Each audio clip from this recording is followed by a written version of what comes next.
Texas woman lost her life to COVID-19. But the interesting thing about this is a death that apparently didn't have to be. I ran across a story today on Pathos. It was written by the progressive humanist. It says, Texas woman who claimed COVID-19 was a media-driven hoax dies from the virus. And he says, MAGA Karen Kolb Sehlke, a Trump-loving woman from Texas, is dead from COVID-19 after claiming the virus was a media hoax. And where did she get that information? Why would she think that? The right-wing media, Donald Trump, all these people have been trying to put out that this virus was a hoax and that somehow it is some liberal left-wing thing that's going on, and these people believe it. These things have consequences, what the right wing is doing to its people. These are our brothers and sisters out there. Some of them are willfully ignorant, some of them are just easy and gullible. She goes out and she wrote long rant. I try not to live under a rock, however I also try my best to pay attention to my surroundings.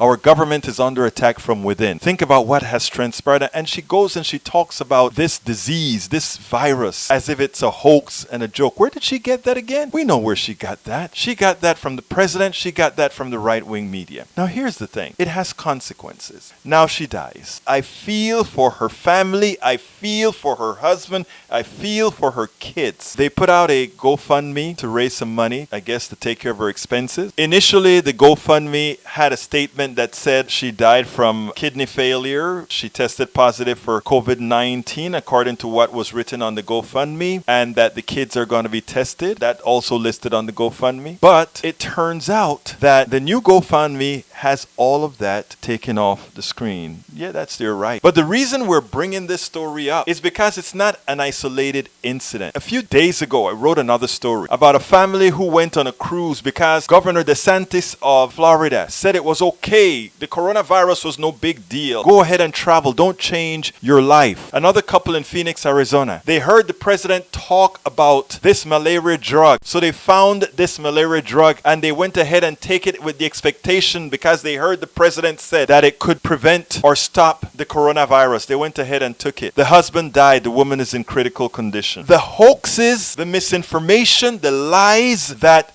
the right wing is telling to its people has consequences. People die, people get hurt, people get sick. The pandemic is worse than it needed to be. Had we done what we had to do to stop it in its tracks, we could have done it, but we didn't, because we had a president that said, oh, it will be gone in 15, it'll be gone soon, it'll disappear miraculously. It's like the flu. Daughter sent me an article, Coronavirus Unique Threat to the South, where it explains all the things, the health conditions of a large percentage of people in the South, the racial composition of the South, that shows that when this virus really metastasizes in the South, what it's going to be like, how bad it's going to be, especially since it's a lot of these governors in the South that refuse to do anything about really trying to keep its population sequestered. So it's likely going to be more deadly in the South. And if we want an example of that, Louisiana, New Orleans. My daughter became very cynical. After she pointed this out to me, I wrote the following. I said, great article. You once talked to me about natural selection. I thought you were being too cynical. But as I watched the willful ignorance of many still supporting a president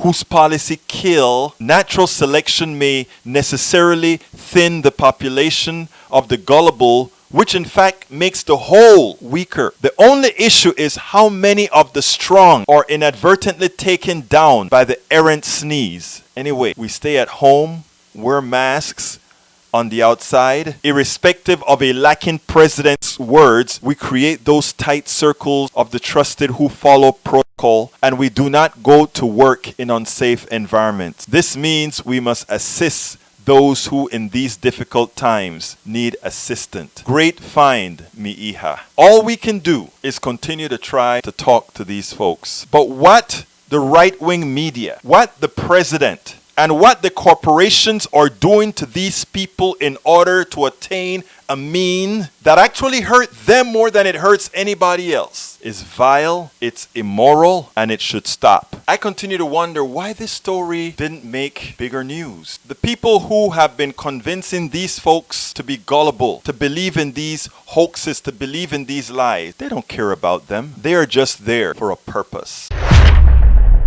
I'm Egberto Willies, host of Politics Done Right, an independent news program. I post several news videos of interest every day. I ask you so kindly to subscribe to my channel and please leave me some comments. Thank you very much.